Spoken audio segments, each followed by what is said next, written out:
I have launched one of my new photo viewers. It's hosted on Screencast.com. The browser is in full screen mode. To enable the viewer, I can click either the play button or I'll click this first arrow here. The first photo is displayed.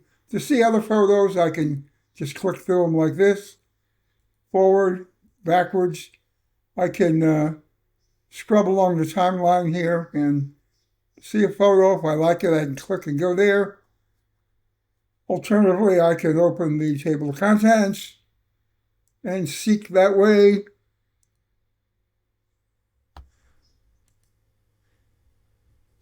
These photo viewers have been designed not to hold any music, which allows you to sequence through the photos as fast as you can pretty much click these little directional arrows.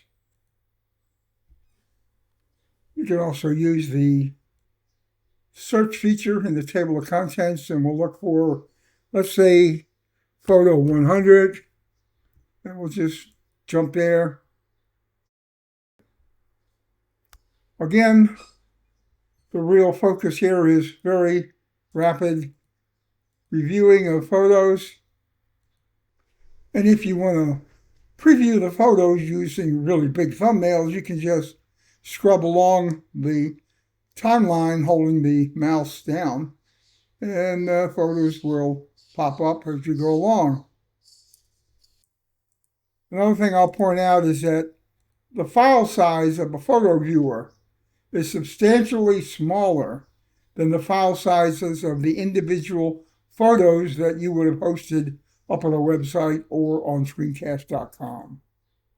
If you compare this to sequencing through photos that are stored separately on Screencast.com, I think you'll find this to be substantially faster.